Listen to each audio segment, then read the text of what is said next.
part of the country, but it did happen here. And the market here would be Carrickmacross, Dundalk and Castleblaney. They would be the three markets.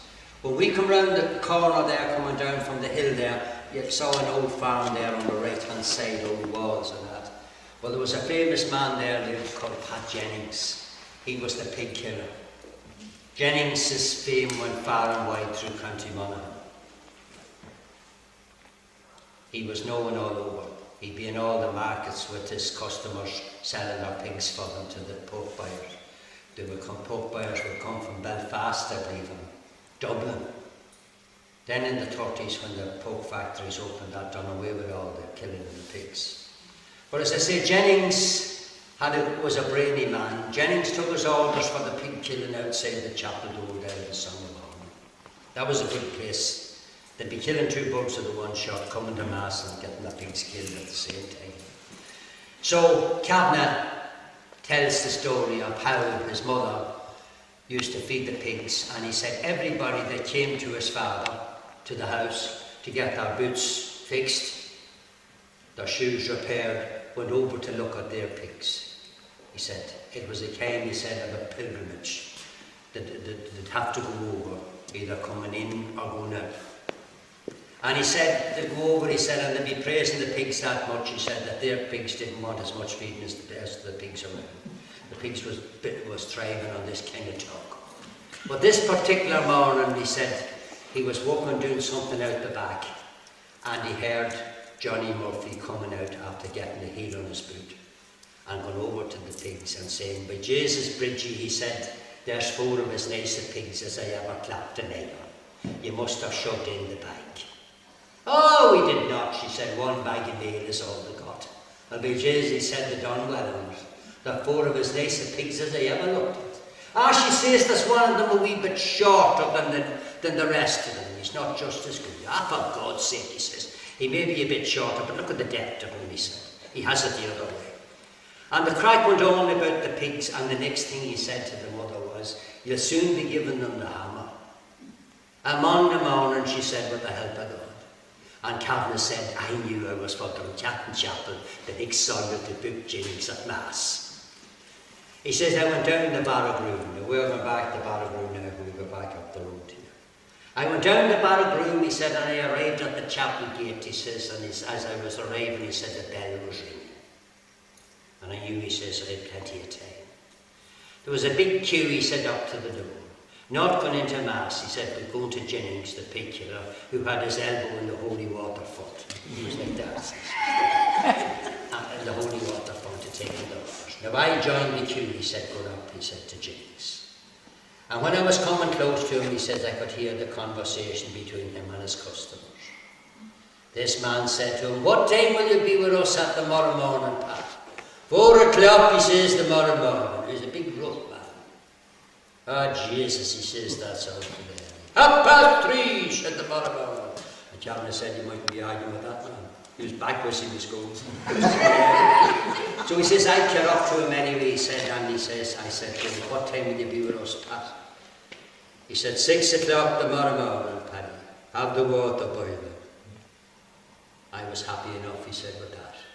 Now he said, it was a lovely summer's morning, he said, and I would have loved to have went into the chapel, he said. Because behind the altar, he says, there was a beautiful stained glass window. It's gone now. But it was there up until the church was closed.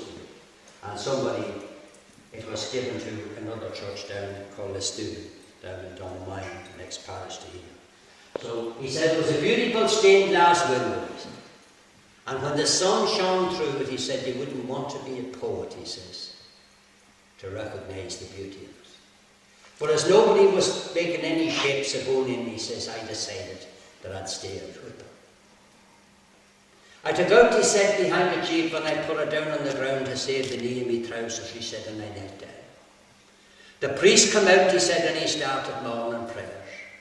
"O God, who did so love the world," and the voice of Jennings, he said, came from behind saying, "I'll kill for you a tenant."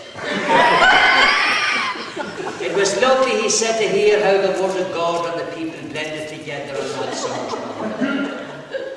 Mass went on, he said, and as Mass went on, he said, me Mass serving days come back to me.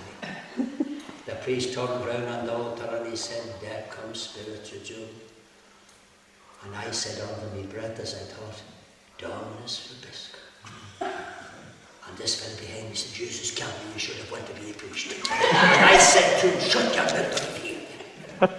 And he says, that's the way he says that Mass went on, he said, and we went on, he says, to the last gospel. But when the last gospel come, he said, only we were young, athletic fellas, and was fit to get out the way of the rush to come out of the chapel, he said, we would have been killed. And the priest shouting, go in your age! You think the devil was at it? There was a priest here that time called Father Pat, a priest that did cures too. So that was the priest Cavan was talking about. Now that's the story of Cavan and the killing of the pigs. But there's another story told about Pat Jennings. It has nothing got to do with Cavan. But I want to tell it to you, just throw it in along for good measure. Kind of been a good day. There was a priest come to Inniskeen in 1939 called Father Malone from Castleblayney. His father was a pork buyer. Do you see the connection between pork buyer and Pat Jennings? Barney Malone was a pork buyer. Bought pork, dead pork in the markets for settlers of Belfast. Now Father Malone came a young man and young energetic man to say his first Mass here in Drumcatton Chapel, and it was just the same as when Cavan talked about it years before that. They were still kneeling outside, although there was no pigs a killing at this time. They were still kneeling outside. So we got up on the altar, and that one there at that time, and he said, will the people outside please come in before I start Mass? Plenty of place in the church. Nobody moved. He said, for the last time, he said, will the people please come in, or I won't start Mass till you come in. Nobody moved. But that he threw off the vestments. Maybe there's the ones that's hanging out there, I don't know, when you're coming in there. And down, when he went down, there was no one there. They were all gone. Jumped into Johnny Murphy's garden and jumped into Tumbley's yard here at the back, and some of them round the back of the church. There was no one there. And this man, a big red-haired man, Pat Jennings, kneeling where he was. And he went over to him and he said, are you going into Mass? He says, no. He says, why? Because, he said, I'm kneeling here this past 30 years and I'm not going to change now. He said, would there be any harm, he said, to ask you who you are? Not one bit, he said. My name, he said, is Pat Jennings. I'm the local pig killer. As far as I know, your father was Barney Malone from Castleblayney, the pork buyer. Well, therefore, he says, your father and me knows other well, because me and him robbed the country to make a priest of you. And Father Malone went up and said his Mass and said remotely left the parish. He might have heard more if he had a way around. That's the story of Drumcatton Chapel, the story of Pat Jennings, and the story of what is going to be now, the story of it being built. It was built in 1796, just after the penal times. And I suppose you can say that it's not in bad shape. Still. So whatever it'll be the next time you come back, it'll be something because it's on the way to being something. They're looking out for grants on that. And when they get them, they'll have to do something with it. They'll have to put it into something else. Beyond the pig's back. Beyond the pig's back, yeah, but that's a good one too. You see, there'll be some of the pigs in this kingdom. So we'll go back now, we'll go back.